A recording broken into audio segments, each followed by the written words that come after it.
உன் புள்ள உன்னை விட்டு பிரிஞ்சிருவான்னு தெரிஞ்சிருந்தோம். நீ இந்த கேஸ்ல ஆஜராக போறியா?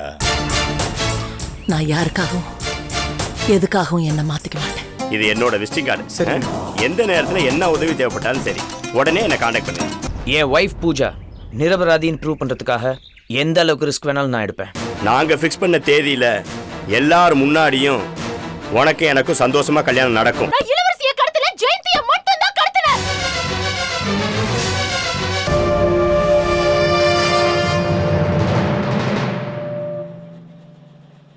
தயவு செய்து அதுக்கு அனுமதி தரணும், யுவர் ஆனர். S, proceed.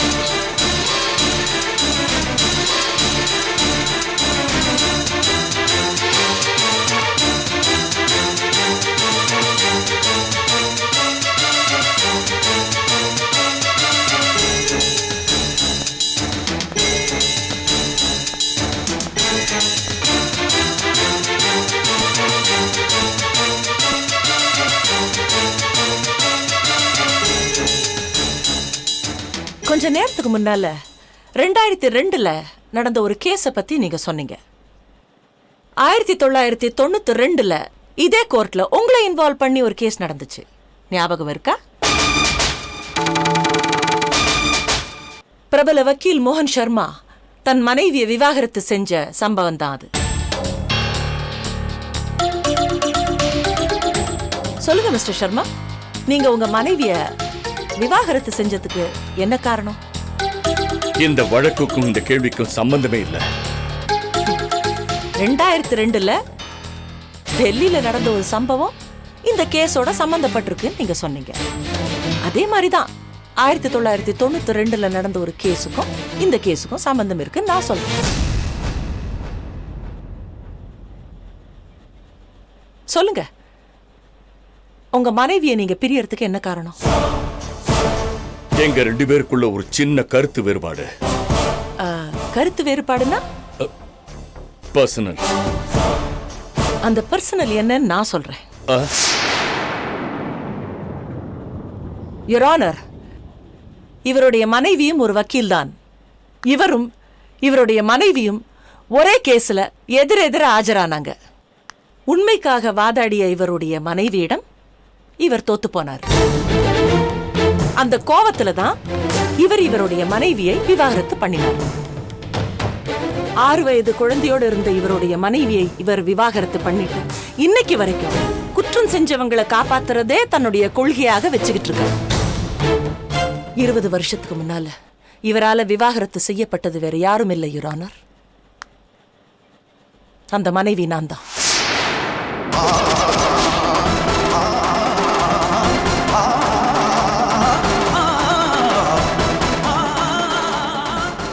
இருபது வருஷத்துக்கு முன்னால குற்றவாளியை காப்பாத்துறதுக்காக வாதாடின இதே மோகன் சர்மா இன்னைக்கும் குற்றவாளியை காப்பாத்துறதுக்காக வாதாடி இருக்க மாட்டார்னு என்ன நிச்சயம்? அது மட்டும் இல்ல, கடந்த 5 வருஷத்துக்கு முன்னால பொய் சாட்சிகளை வச்சு வாதாடிய குற்றத்துக்காக சுப்ரீம் கோர்ட்டால் கண்டிக்கப்பட்டவர் தான் இந்த மோகன் சர்மா. இது சட்டத்துறையில் இருக்கும் நம் அனைவருக்குமே தெரிந்த விஷயம். அப்படி இருக்க இன்னைக்கும் பொய் சாட்சிகளை வைத்து வாதாடி இருக்க மாட்டார் என்பது என்ன நிச்சயம்? யுவர் ஆனர், இவர் சொன்னது போல வாத திறமையால் வழக்கின் திசையை திருப்புவது நான் அல்ல, இவர்தான். பூஜாவின் வாயிலிருந்தே உண்மையை வரவழைப்பதற்காகத்தான் நான் அப்படி வாதாடினேனே தவிர என் வாத திறமையை காட்டுவதற்காக வாதாடவில்லை. பூஜா ஜெயந்தியை கடத்தினேன் என்று சொன்னது உண்மை. பூஜா ஜெயந்தியை அப்படி ஒரு வீடியோ எடுத்ததும் உண்மை. அதற்கான ஆதாரத்தை ஏற்கனவே சமர்ப்பிக்கப்பட்டிருந்தாலும் ஜெயந்தியை வீடியோ எடுக்கப்பட்ட அறை பூஜாவின் அறைதான் என்பதற்கு ஆதாரமும் அந்த வீடியோவும் போலி அல்ல என்று அரசாங்க லேபிள் கொடுத்த சர்டிபிகேட்டும் இதில் இருக்கிறது.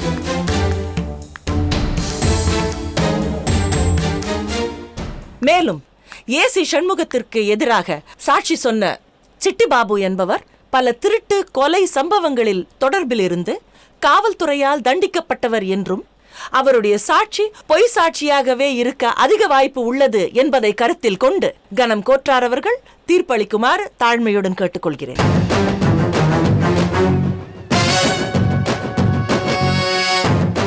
மிஸ்டர் சர்மா, நீங்க ஏதாவது சொல்ல விரும்புறீங்களா? Yes your honour.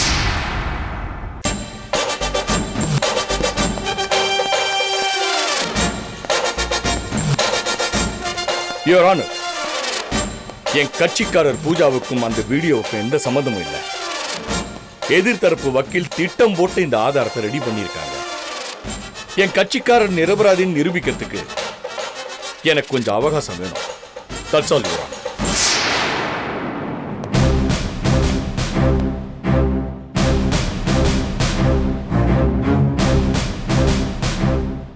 இந்த வழக்கை அடுத்த மாதம் 25ஆம் தேதிக்கு தள்ளி வைப்பதோடு இந்த வழக்கில் சில நம்பகத்தன்மையின் அடிப்படையிலும் சட்டத்தின் அடிப்படையிலும் இந்த கோர்ட் சில முடிவுகளை எடுத்திருக்கிறது.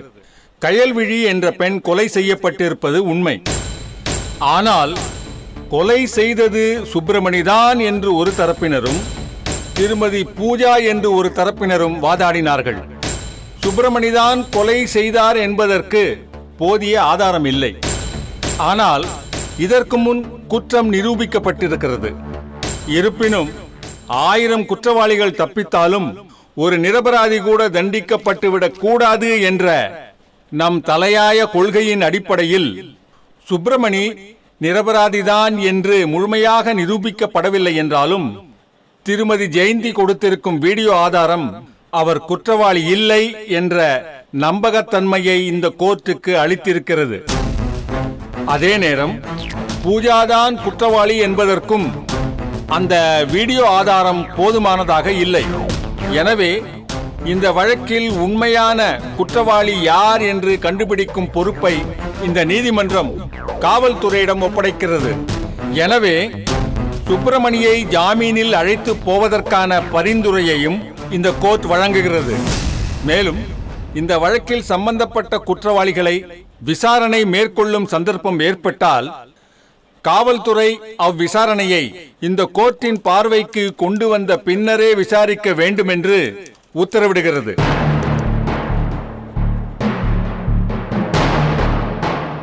இத்துடன் இந்த கோர்ட் கலைகிறது.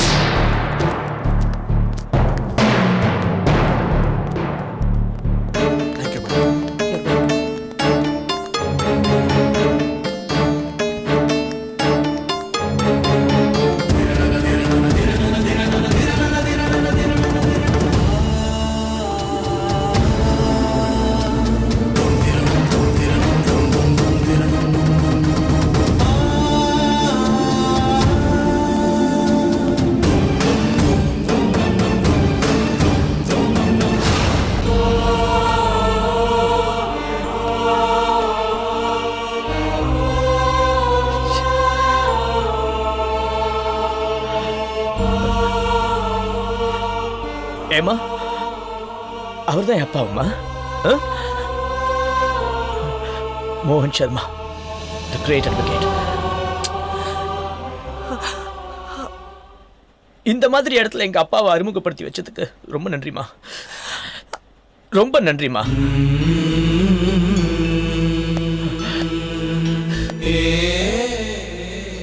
ஆக்சுவலா உங்களுக்கும் அவருக்கும் பெரிய வித்தியாசமே இல்லைம்மா. அவரோட ப்ரொஃபஷனுக்காக ஒன்ன தவிக்க விட்டாரு. ஆனா நீ உன் ப்ரொஃபஷனுக்காக என் அப்பாவே யாருன்னு எனக்கு தெரியாம என்ன தவிக்க விட்டியம்மா.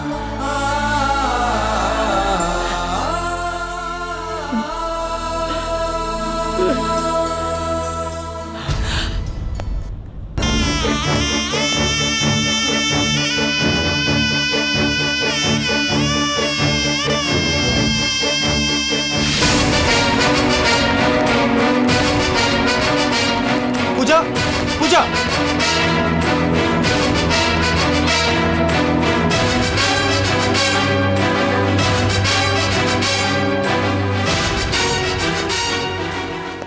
இந்த கேஸ்ல என்ன மீறி என்னெல்லாமோ நடந்துருச்சு. I am sorry. என்ன இதுக்கு போய் மூணாவது மனுஷங்கிட்ட சொல்ற மாதிரி சாரி எல்லாம் சொல்லிக்கிட்டு நம்ம தான் இப்ப சம்மதி ஆயிட்டோம் இல்லையா?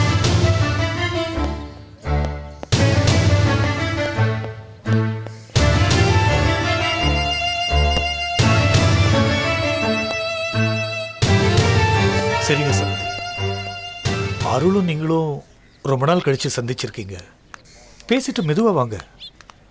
பூஜா வேற கோமா கிளம்பி போயிருக்கா. நான் போய் என்னன்னு பார்க்குறேன். வரேன்.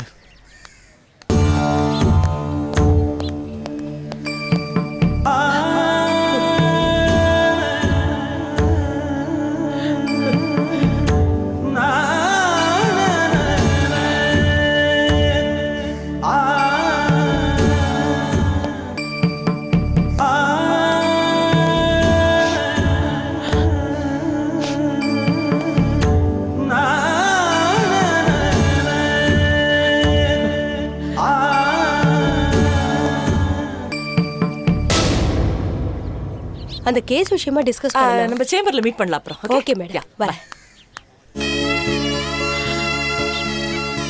உங்களுக்கு என் அம்மா மேல தானே பாப்போம். நான் என்னப்பா தப்பு பண்ணேன்? எதுக்குப்பா இவ்வளவு வருஷமா என்ன பார்க்க வரல?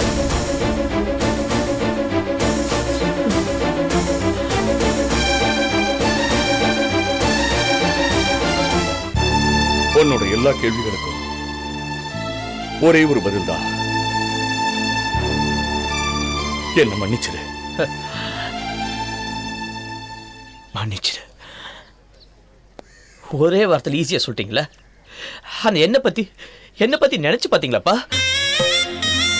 இத்தனை வருஷமா எங்க அப்பா யாரு, எங்க இருப்பாரு, எப்படி இருப்பாருன்னு எதுவுமே தெரியாம வாழ்ந்திருக்கேனே. என் மனசு எவ்வளவு சித்திரவதைப்பட்டிருக்கும். இதே ஊர்ல நம்ம 2 பேருமே இருந்திருக்கோமேப்பா. என்ன பார்க்கணும்னு ஒரு தடவை கூட உங்களுக்கு தோணல?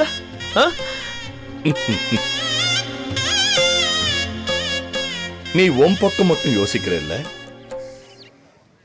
ஆனா என் புள்ள எங்க இருக்கான்னு தெரிஞ்சிருந்தும் இத்தனை வருஷமா அவனை பார்க்க முடியலையே அப்படின்னு அணுவா நான் துடிச்சுக்கிட்டு இருந்தேனே. அந்த தவிப்பு உனக்கு தெரியுமா? தெரியா?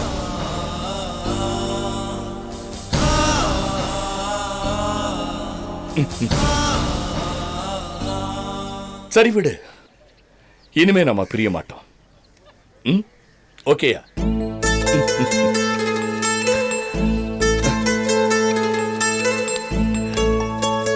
வீட்டுக்கு வேலையெல்லாம் முடிச்சிட்டு வரேன்.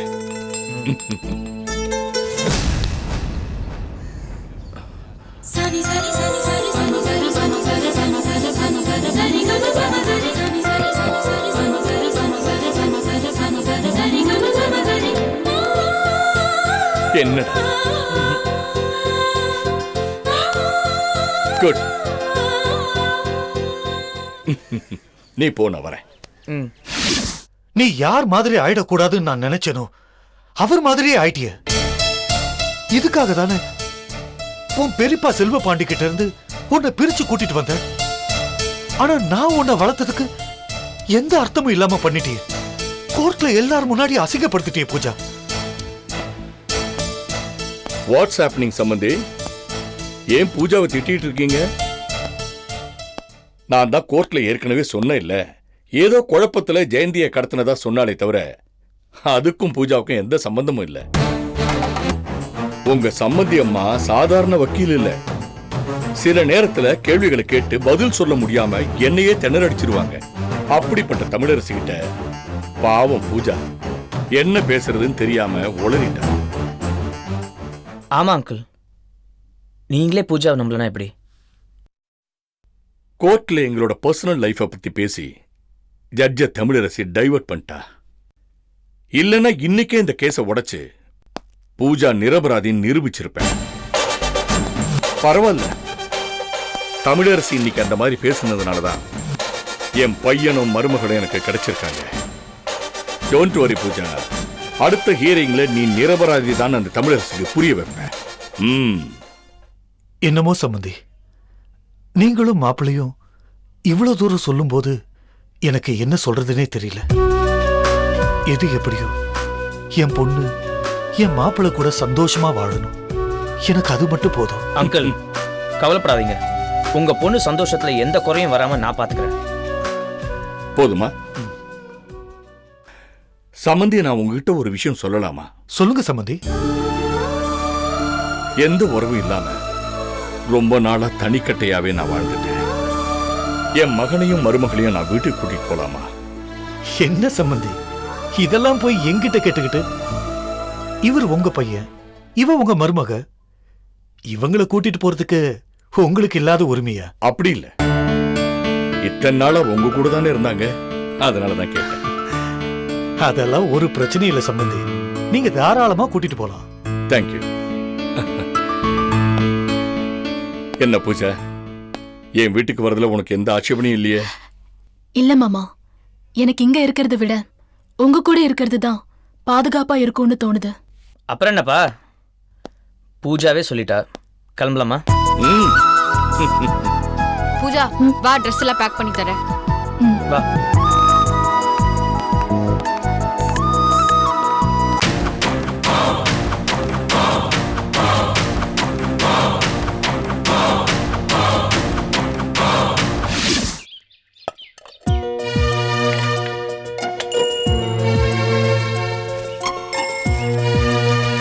அகிலா,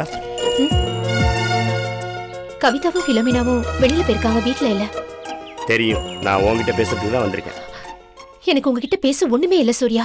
ஆனா எனக்கு உங்ககிட்ட பேசுறதுக்கு நிறைய இருக்கே அகிலா. நீங்க பாருங்க சூர்யா, என் மனசுல என்ன இருக்குங்கறத அன்னைக்கு உங்ககிட்ட சொல்லிட்டேன். இப்படி திரும்ப திரும்ப நீங்க வந்து பேசுறதுனால எதுவுமே மாற போறது இல்ல. என்ன புரிஞ்சுக்கோங்க ப்ளீஸ். முதல்ல நீ என்ன புரிஞ்சுக்க அகிலா. அப்படி என்ன அகிலா உனக்கு பிடிவாதம்? இதுக்கு பேரு பிடிவாதம் இல்ல சூர்யா, குற்ற உணர்ச்சி. என் தங்கச்சியோட ஆசையை அழிச்சிட்டு என்னால உங்களை கல்யாணம் பண்ணிக்கிட்டு சந்தோஷமா வாழ முடியாது. சரி அகிலா, நீ சொல்ற மாதிரியே நான் கவிதாவை கல்யாணம் பண்ணிக்கிறேன்னு வை. என்னால மட்டும் உன்ன மனசுல வச்சுக்கிட்டு அவ கூட சந்தோஷமா வாழ முடியும்னு நினைக்கிறியா? அப்போ எனக்கு அந்த குற்ற உணர்ச்சி இருக்காதா? இந்த பாரு அகிலா, என் மனசு முழுக்க நீ மட்டும்தான் இருக்க. எப்பவுமே நீ மட்டும்தான் இருப்ப. அதை நான் நினைச்சாலும் மாத்த முடியாது, நீ நினைச்சாலும் மாத்த முடியாது. கவிதா சின்ன பொண்ணு, அவ ஏதோ என் மேல இந்த அஃபெக்ஷன்ல தான் அப்படி பண்ணிட்டா. நம்ம அவளுக்கு எடுத்து சொன்னா கண்டிப்பா அவ புரிஞ்சுக்குவா. அதை விட்டுட்டு நானும் அவளை கல்யாணம் பண்ணிக்கிட்டா என் வாழ்க்கையும் போயிடும், அவ வாழ்க்கையும் போயிடும், ஏன் உன் வாழ்க்கையும் போயிடும். கவிதாவோட எதிர்காலத்தை அவளுக்கு பிடிச்ச மாதிரி அமைச்சு கொடுக்க வேண்டியது என்னோட பொறுப்பு. ஆனா அதை உன்னோட புருஷனா இருந்து செய்யணும்னு ஆசைப்படுறனே தவிர அவளுக்கே புருஷனா இருக்கணும்னு நான் நினைக்கல. என்னை பொறுத்த வரைக்கும் என்னைக்கு இருந்தாலும் நீ தான் என் மனைவி, அதை யாராலையும் மாற்ற முடியாது. நீ கல்யாணத்துக்கு சம்மதிப்பேன்ற நம்பிக்கையில் எங்கள் அப்பா கல்யாண வேலையெல்லாம் பார்க்க ஆரம்பிச்சிட்டாரு. நீ கல்யாணத்துக்கு சம்மதிச்சிட்டேன்னா குறித்த தேதியில் நம்ம கல்யாணம் நடக்கும். அப்படி இல்லைன்னா கல்யாணத்துக்காக வாங்குற மாலை நான் வரேன் அகிலா.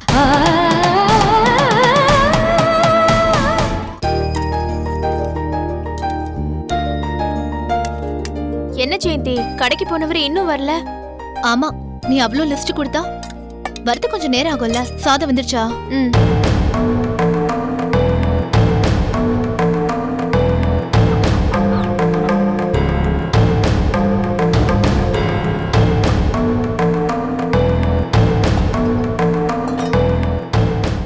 லீலா, இந்த காய்கறி எல்லாம் வாங்கிட்டு வந்திருக்கேன். எவ்வளோ நேரங்க? எந்த ஜெயந்தி?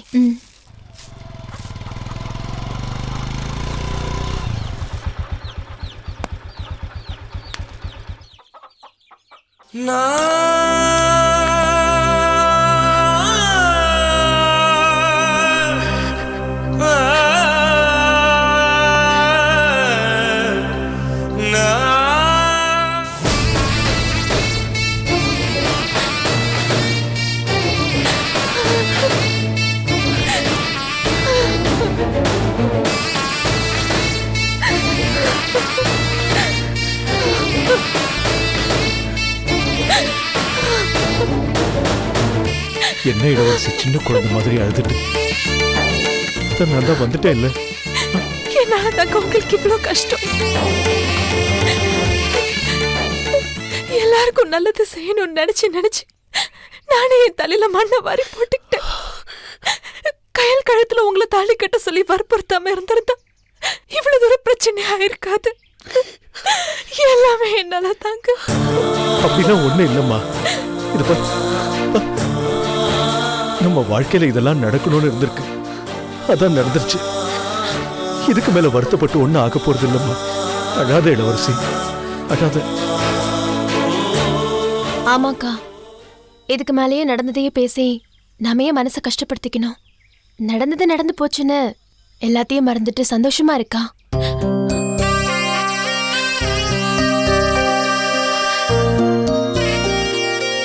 உள்ள வாங்க மாமா.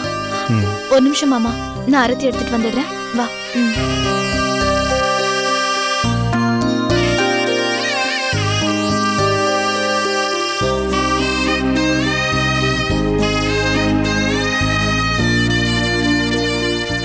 போகக்கூடாத இடத்துக்கு போயிட்டு வந்திருக்கீங்க மாமா.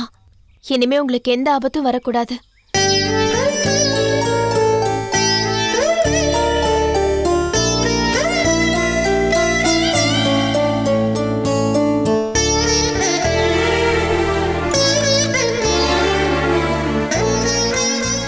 அக்கா, உள்ள கூட்டிட்டு போ.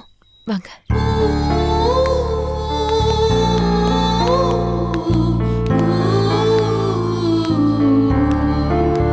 வாங்க மாமா.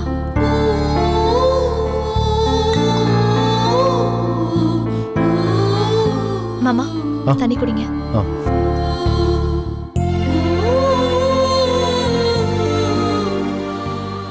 ஜெயந்தி,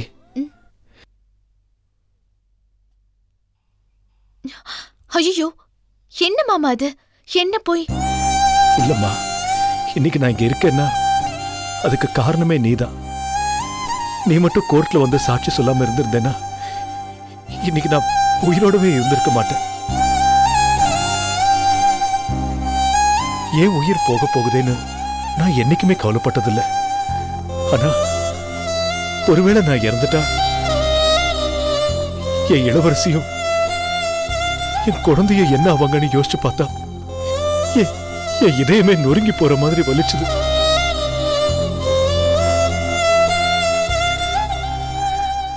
கண்டிப்பா எனக்கு ஏதாவது ஒண்ணு ஆயிருந்தா என் இளவரசியும் உயிரோட இருந்திருக்க மாட்டா, என் குழந்தையும் உயிரோட இருந்திருக்காது.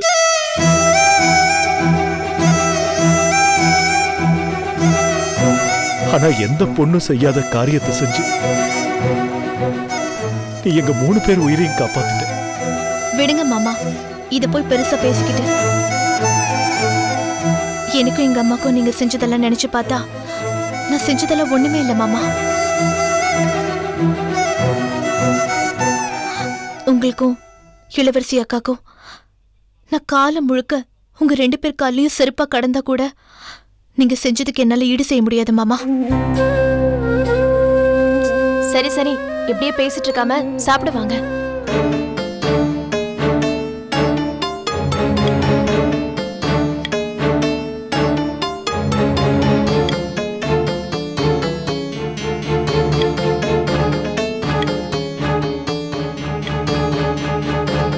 ஃபிலோ, கவிதா, இன்னைக்கு ஈவினிங் மார்க்கெட்டுக்கு போனோம்.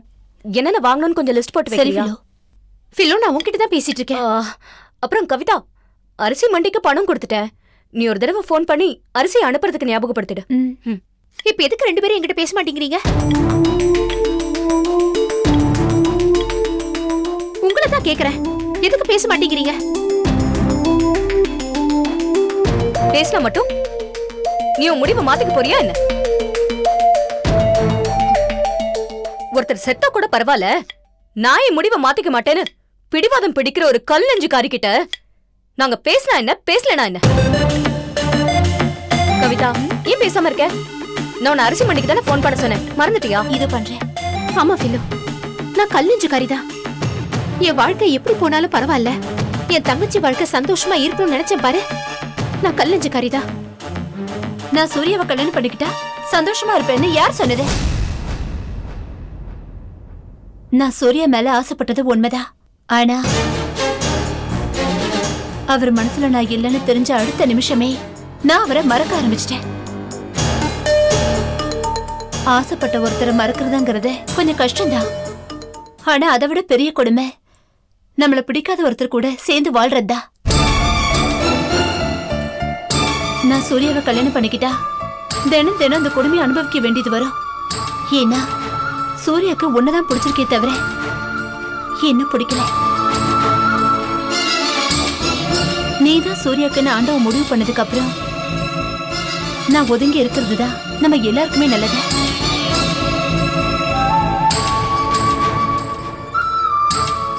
நீ அடிக்கடி சொல்ற மாதிரி நான் ஏதோ தியாகி பட்டம் வாங்குறதுக்காக இப்படி ஒரு முடிவை எடுக்கல. என் எதிர்காலம் நல்லா இருக்கணுங்கிறத மனசுல வச்சுக்கிட்டுதான் நான் இந்த முடிவுக்கே வந்தேன். சூர்யாவை நான் கல்யாணம் பண்ணிக்கிட்டா கடைசி வரைக்கும் நானும் அவரும் வேதனைப்பட்டுக்கிட்டே தான் வாழணும். அதை பார்த்து நீயும் பிலோமினாவும் வேதனைப்படணும். இப்படி ஒரு வேதனை நம்ம எல்லாருக்கும் தேவையா? இது பாரு அகிலா, இவளும் தெளிவா இருக்கா, சூர்யாவும் தெளிவா இருக்காரு. நீ மட்டும் ஏன் குழப்பமா இருக்க? ஏன் நான் இப்படியே சூர்யாவை நினைச்சு என்ன வருத்திக்கிட்ட கல்யாணமே பண்ணிக்காம இருந்துருவேன்னு நினைக்கிறியா? கண்டிப்பா இல்ல அகிலா. எனக்காக ஒரு வாழ்க்கை, எனக்காக ஒருத்தரன்னு நிச்சயமா என் லைஃப் மாறுங்கிற நம்பிக்கை எனக்கு இருக்கு. அப்படி ஒருத்தரை நான் சந்திச்சாலோ இல்ல நீங்களே எனக்கு பார்த்தாலோ நான் அவரை ஏத்துக்கிட்டு என் வாழ்க்கைய சந்தோஷமா வாழ்வேன் அகிலா. என்னடா இவ சூர்யாவை லவ் பண்ணாலே இப்ப இன்னொருத்தன் கூட சந்தோஷமா வாழ முடியும்னு நம்பிக்கையோட சொல்றாளேன்னு உனக்கு யோசனையா இருக்கலாம். ஆனா அதுதான் உண்மை. நம்ம வாழ்க்கையில சில சமயம் தவறான முடிவு எடுத்துருவோம். ஆனா அது தவறுன்னு என்னைக்கு நம்ம புரிஞ்சுக்கிறோமோ அப்பவே அதை திருத்திக்கிறதா புத்திசாலித்தனம். அன்னைக்கு நீ மகேஷ்னு ஒரு தப்பான ஆளை விரும்பி கல்யாணம் பண்ணிக்கிட்ட. ஆனா அவன் தப்பான ஆளுன்னு தெரிஞ்சதும் விலகி வந்துட்டேன். அதே மாதிரிதான் நான் சூர்யா மேல ஆசைப்பட்டதும் தப்புன்னு புரிஞ்சுக்கிட்டு விலகிட்டேன்.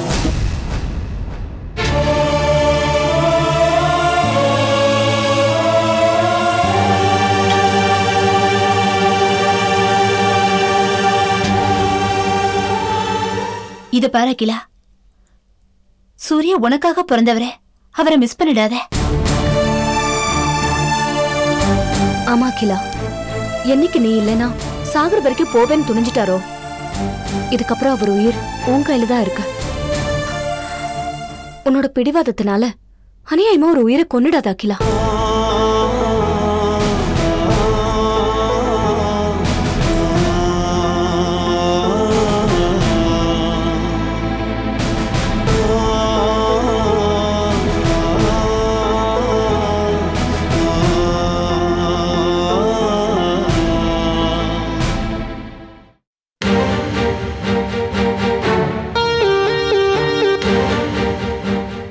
சொல்ல வேண்டியதெல்லாம் சொல்லிட்டோம். அதுக்கப்புறம் ஓம் இருப்போம். ஒரு நிமிஷம். நான் இத்தனை நாளா சூர்யாவை கல்யாணம் பண்ணிக்க மாட்டேன்னு சொன்னதுக்கு காரணம் சூர்யாவை எனக்கு பிடிக்கலங்கிறதுக்காக இல்ல, கவிதாவுக்கு சூர்யாவை பிடிச்சிருக்குன்றதுக்காகத்தான். ஆனா கவிதாவே இவ்வளவு தெளிவா இருக்கிறப்போ நானும் ஒரு தெளிவான முடிவுக்கு வந்துட்டேன். நான் சூர்யாவை கல்யாணம் பண்ணிக்கிறேன்.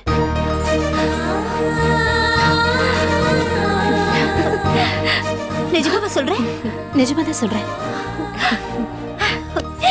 Thank you, thank you so much. ஓம் துர்காயே நமஹ. ஓம்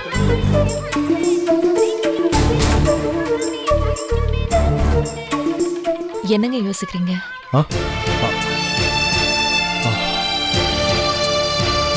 நம்ம வாழ்க்கையில நடக்கக்கூடாதெல்லாம் நடந்துருச்சுன்னு நினைச்சு வருத்தப்படுறீங்களா?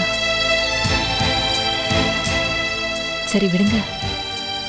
நடந்ததெல்லாம் தப்பு தப்பா நடந்தாலும் கடைசியில உண்மைதான் ஜெயிக்கும்ன்றது நம்ம விஷயத்துல நிரூபணம் ஆயிடுச்சு.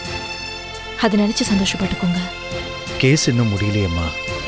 வர 25ஆம் தேதி விசாரணை இருக்கு. எத்தனை விசாரணை நடந்தாலும் கடைசியில உண்மைதாங்க ஜெயிக்கும். நீங்க வேணா பாருங்க, அடுத்த விசாரணையில பூஜா தான் உண்மையான குற்றவாளின்றது தெரிஞ்சு நீங்க நிரபராதி நிறுவனமாகி வெளியில வரத்தான் போறீங்க.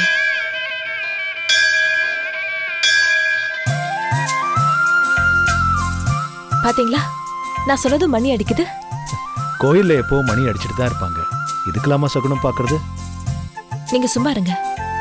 நீங்க வேணா பாருங்க, வர 25ஆம் தேதி நான் சொன்னதுதான் நடக்கும். அதை வர 25ஆம் தேதி பாத்துக்கலாமே. முதல்ல வேலைக்கு என்ன பண்றதுன்னு தான் தெரியல. இருக்கிற பிரச்சனையில நீங்க எங்கன்னு போய் வேலை தேடுவீங்க? முதல்ல இந்த கேஸ் பிரச்சனை எல்லாம் முடிஞ்சிருட்டுங்க, அதுக்கப்புறமா ஒரு நல்ல வேலை பார்த்து தேடிக்கலாம். இல்லம்மா, பாவமா கிருஷ்ணாவும் லீலாவும் நமக்காக ரொம்ப கஷ்டப்பட்டு இருக்காங்க. கிருஷ்ணா வாங்குற அந்த சம்பளத்தை வச்சு நம்ம 4 பேர் எப்படிமா குடும்பத்தை நடத்த முடியும்? அவங்களுக்கு நாம உதவியா இல்லைனாலும் பாரமா இருக்கக்கூடாதுன்னு யோசிக்கிறேன். அதுக்காகவாவது நான் வேலைக்கு போய்தான் ஆகணும். எனக்கு புரியுதுங்க, ஆனா ஏற்கனவே ஒரு வாட்டி நான் வேலைக்கு போறேன்னு சொன்னேன். அதுவே அவங்களுக்கு விருப்பம் இல்லை. ஆனாலும் நான் போனதுல மனசு ரொம்ப கஷ்டப்பட்டாங்க. இப்ப திடீர்னு நீங்களும் வேலைக்கு போறேன்னு சொன்னா அவங்க என்ன நினைப்பாங்களோ தெரியல. அதெல்லாம் உங்களுக்கு சொல்லி புரிய வைக்கலாமா? நானும் வேலைக்கு போக ஆரம்பிச்சிட்டேன்னு வச்சுக்கோ, அவங்களுக்கும் கொஞ்சம் பாரம் குறையும் இல்ல? சரிங்க, நீங்க இவ்வளவு தூரம் சொல்லும் போது எனக்கும் அதுதான் சரின்னு தோணுது.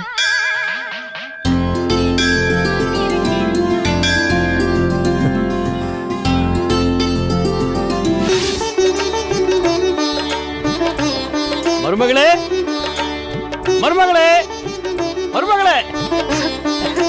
வாங்க அங்கிள், வாங்க சூர்யா, வாங்க அங்கிள். மருமகளே, நீ கல்யாணத்துக்கு சம்மதிச்சிட்டேன்னு ஃபிலோமினா என்கிட்ட சொன்ன உடனே நானும் என் பையனும் எவ்வளவு சந்தோஷப்பட்டேன் தெரியுமா?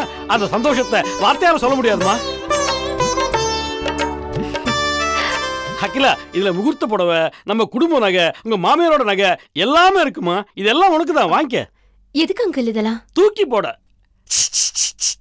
இதை நான் வச்சு என்னமா பண்ண போறேன்? இதெல்லாம் உனக்கு தான், வாங்கிக்க. நீ எடுத்துக்க மாட்டேன். ஃபிலோமினா, நீ புடி. தேங்க்ஸ். என்ன சூர்யா, இப்போ உங்களுக்கு சந்தோஷம் தானே? ரொம்ப ரொம்ப சந்தோஷமா இருக்கேன். போதுமா? அட, இதெல்லாம் என்னமா சந்தோஷம்? நான் இந்த கல்யாணத்தை எப்படி நடத்த போறேன்னு பார்த்து சந்தோஷம் வரும் பாரு, அது இதை விட 100 மடங்கு அதிகமா இருக்கும். மயில் வாகனா கொக்கா, இந்த மயில் வாகன வீட்டோட கல்யாணம் எப்படி இருக்குன்னு இந்த ஏரியாவை மிரள வைக்க வைக்கிறேன் பா. ஆமா, காஞ்சிபுரம் பட்டு, சிவகாசி வெடி, செட்டிநாடு சமையல், தஞ்சாவூர் மேளம், மதுரை மல்லி, இப்படின்னு எந்தெந்த ஊர் எந்தெந்த ஸ்பெஷாலிட்டி இருக்கோ அது எல்லாத்தையும் இந்த கல்யாணத்துல வைக்க போறேன் பார். திண்டுக்கல்ல பூட்டு ஸ்பெஷலா, அதுல ஒன்ன வாங்கி முதல்ல அவன் வாயில மாட்டணும். ஏன் அவன் வாயை வச்சுட்டு சும்மா இருக்க மாட்டியா? வந்த உடனே எல்லா சஸ்பென்ஸையும் உடைச்சிட்டியே. அட போடா இவன, இந்த சந்தோஷத்துல எனக்கு டிஸ்கஷன் மாதிரி குத்தாட்டம் போட முடியல இருக்குடா. மருமகளே, மருமகளே, வா வா. குத்தாட்டம் போறேன்னு சொல்லி குப்பை குப்பை வந்து கல்யாணத்துக்கு ஏதாவது பிரச்சனையா போகுது. முதல்ல வாயா. No problem. வாயா அண்ணா, வரேங்க. அப்பா மேல எதுவும் வருத்தம் இல்லையே? ஏன்பா இப்படி கேக்குறீங்க? இல்ல, உன் அம்மா கிட்டேருந்து உன்னை பிரிச்சு இங்க கூட்டிட்டு வந்துட்டேனோன்னு எனக்குள்ள ஒரு சின்ன குற்ற உணர்ச்சி, அதான் கேட்டேன். அப்பா, அந்த மாதிரிலாம் எதுவுமே இல்லை. தேவையில்லாத விஷயங்களை மனசில் போட்டு குழப்பி தேவையில்லாமல் டென்ஷன் ஆகிக்காதீங்க. இப்போதைக்கு நான் அம்மா கிட்டேருந்து பிரிஞ்சு இல்லைப்பா, கொஞ்சம் விலகியிருக்கேன், அவ்வளோதான். என்ன, என்னையும் பூஜாவையும் அவங்க புரிஞ்சுக்கல. அதை நினைச்சாதான் மனசுக்கு ரொம்ப கஷ்டமா இருக்கு. அவ்வளவு சீக்கிரம் அவ யாரையுமே புரிஞ்சுக்க மாட்டா. அப்படி புரிஞ்சுக்கிறவளா இருந்திருந்தா என்கிட்ட எப்போ வந்திருப்பா. அப்பா, கவலைப்படாதீங்க, கூடிய சீக்கிரமே உங்களையும் புரிஞ்சுப்பாங்க. அந்த நம்பிக்கையில தாண்டா நான் இருக்கேன். 1 வருஷம் 2 வருஷம் இல்ல, 20 வருஷம். ஆனா இது வரைக்கும் அம்மா என்கிட்ட வரவே இல்லை. ஒரு சின்ன கருத்து வேறுபாடு கேஸ் விஷயமா டைவர்ஸ் வரைக்கும் போயிடுச்சு. அருள், இன்னைக்கு வரைக்கும் நான் உன் அம்மாவோட ஞாபகத்தில் தான் வாழ்ந்துகிட்டு இருக்கேன். அது உங்களை பார்த்தாலே தெரியுதுப்பா. வேற யாரா இருந்திருந்தாலும் வேற ஒரு பொண்ணை கல்யாணம் பண்ணி சந்தோஷமா இருந்திருப்பாங்க. ஆனா இன்னி வரைக்கும் அம்மாவே நினைச்சிட்டு இருக்கீங்களே, உங்களை நினைக்கும் போது எனக்கு ரொம்ப பெருமையா இருக்குப்பா. போதுண்டா, எனக்கு அது போதும். நீயாவது என்ன புரிஞ்சுக்கிட்டு இருக்கியே. கூடிய சீக்கிரம் அம்மாவும் உங்களை புரிஞ்சுப்பாங்கப்பா. சார்.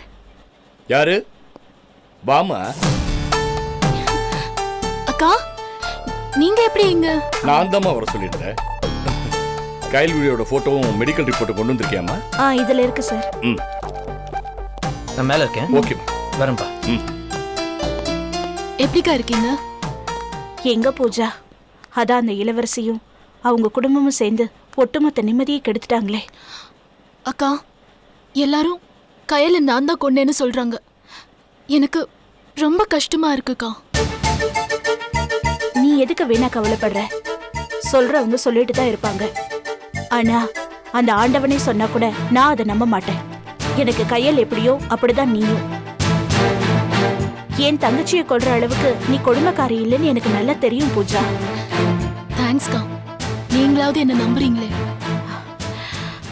யார் என்ன சொன்னாலும் சரி, நான் உன்னை கடைசி வரைக்கும் நம்புவேன். போதுமா? சரிக்கா, வாங்க வந்து சாப்பிட்டு போங்க. இல்ல, ஷாம்லி தனியா இருப்பா, நான் போயிட்டு வரேன். வாங்கக்கா, சாப்பிட்டு போலான்னு சொல்றேன்ல. எத்தனை நாளாச்சு உங்க கூட சேர்ந்து சாப்பிட்டு. சரி, வா. வாங்க.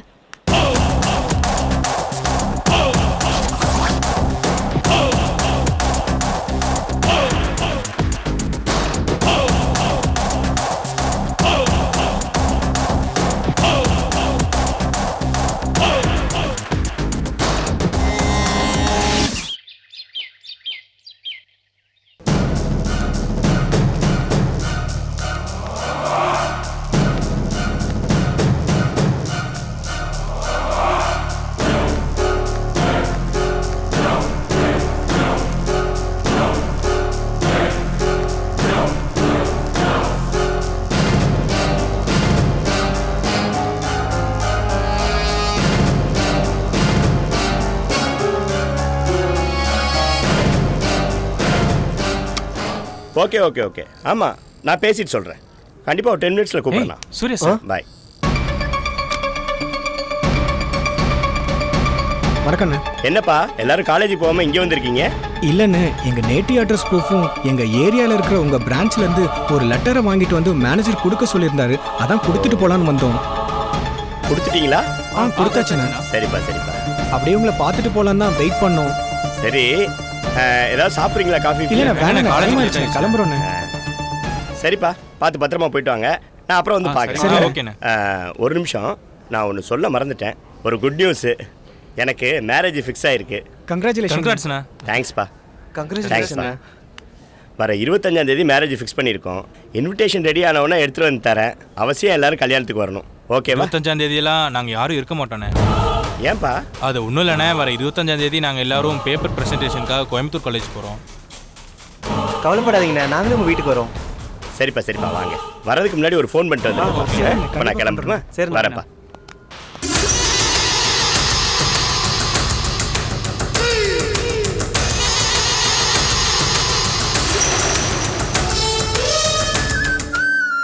என்ன இல்லையா கடமை பெருமைன்னு பிரசங்கம் நடத்திட்டு இருக்கேன். இதில் கறியும் ஆட்டுக்காலும் இருக்குது. கறியை நம்ம எல்லாத்துக்கும் குழம்பு வச்சிரு. ஆட்டுக்காலை சூப் வச்சு உங்கள் அக்காவுக்கு மட்டும் கொடு. என்ன?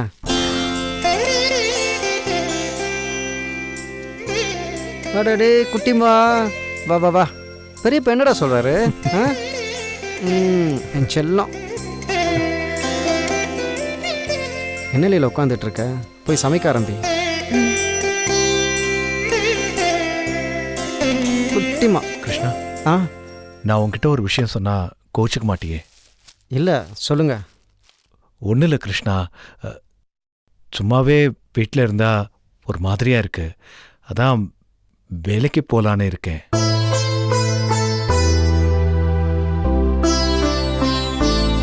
இப்போ வேலைக்கு என்னங்க அவசரம்? முதல்ல கேஸ் முடியட்டும், அப்புறம் வேலையை பற்றி யோசிக்கலாம். அதுக்கு இல்லை கிருஷ்ணா, இப்போதைக்கு நீ ஒருத்தந்தான் வேலைக்கு போயிட்டு இருக்க. உன் சம்பளத்தை வச்சு நீ, லீலா, குழந்தைன்னு உங்க 3 பேரை பார்த்துக்கவே சரியா இருக்கும்.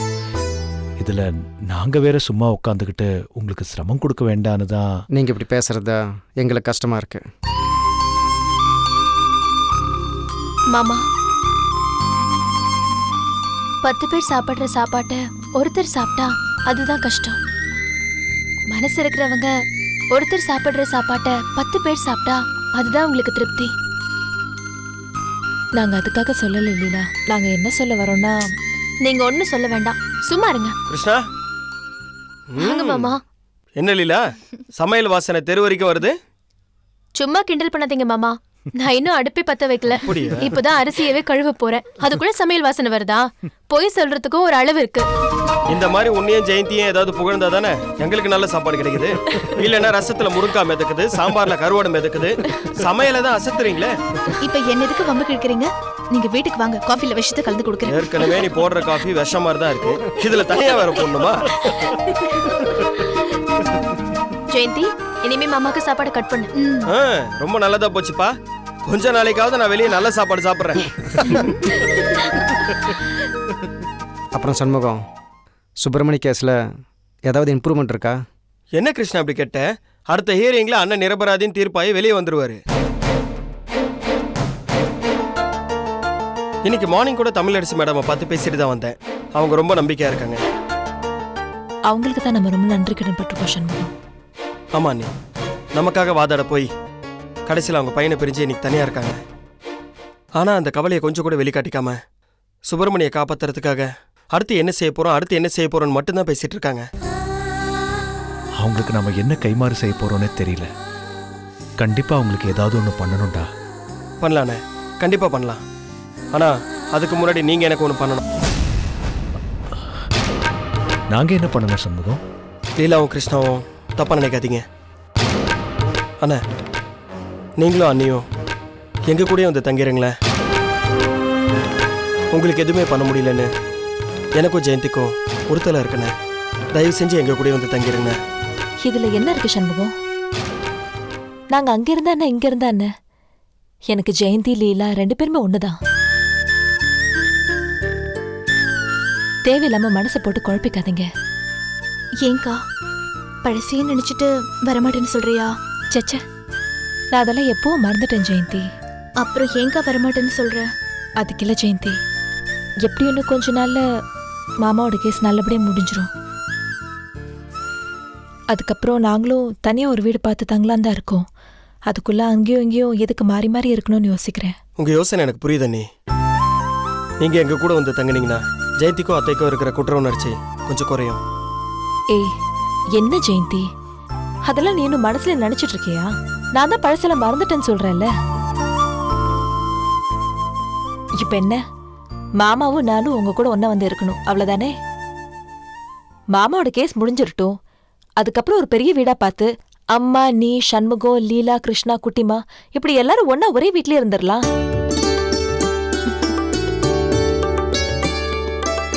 சரி ஜெயந்தி, கமிஷனர் ஆஃபீஸ் போனோம், லேட் ஆச்சு, கிளம்புறியா? அப்படியே போற வழியில நான் உன்னை விட்டுறேன். சண்முகம், ஜெயந்தி இங்கே இருக்கட்டும். நானும் ஜெயந்தியும் தமிழரசி மேடமை பார்த்துட்டு வந்துடுறோம். அவங்கள எதுக்கு பார்க்க போறீங்க? இல்ல சண்முகம், அவங்க நமக்காக இவ்வளோ செஞ்சுட்டு இருக்காங்க. அவங்கள அப்பப்போ போய் பார்த்துக்கிட்டா தானே நல்லா இருக்கும். அதுவும் நல்ல விஷயம் தான். நீங்க போய் பார்த்துட்டு வந்துருங்க. அப்ப நான் கிளம்புறேன், வரேன். லீலா, நான் உன்னை சமைக்க சொன்னேன். ஏதோ சமைச்சிடுறேங்க.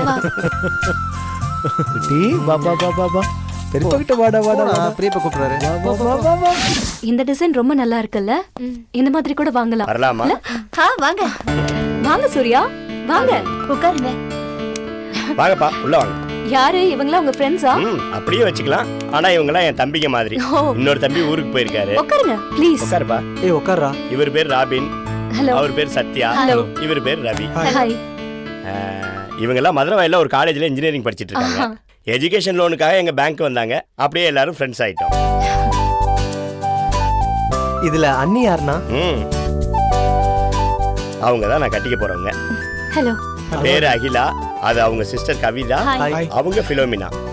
ஹலோ. ஹாய். கவி, நீ போய் உங்களுக்குலாம் காஃபி எடுத்துட்டு வா. சரி. ஆக்சுவலா பசங்களை கல்யாணத்துக்கு தான் இன்வைட் பண்ணியிருந்தேன். அவங்களுக்கு ஏதோ பிரசன்டேஷன் இருக்கு, கோயம்புத்தூர் போகணும் அன்னைக்கு அப்படின்னு சொல்லிட்டாங்க. அதான் முன்னாடியே வந்து பார்த்துட்டு போயிடலான்னு இன்னைக்கு வந்திருக்காங்க. அண்ணே, கிஃப்ட் கொடுக்கணும். அண்ணி கூட கொஞ்சம் சேர்ந்து நில்லுங்களேன். கண்டிப்பா. வா இல்ல வாங்க அண்ணி. வாங்கப்பா. வாடா. ஒரு நிமிஷம் இருங்க.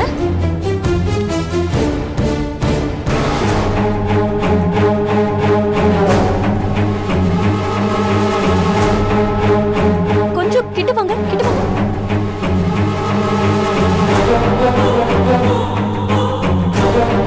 ஸ்மைல்.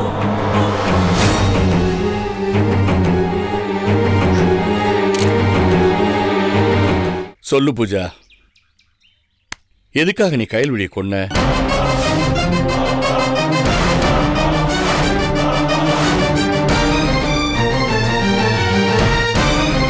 இந்த விஷயம் எனக்கு எப்படி தெரியும் நினைக்கிறியா?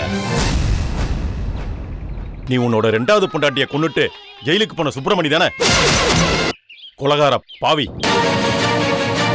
நீ எல்லாம் கோயில் கடைய ஏலத்துக்கு எடுக்கலான்னு வந்திருக்கியா? மரியாதையா வெளில போயிடு. Catch us on TV, Thandivan app, thandivan.com and YouTube.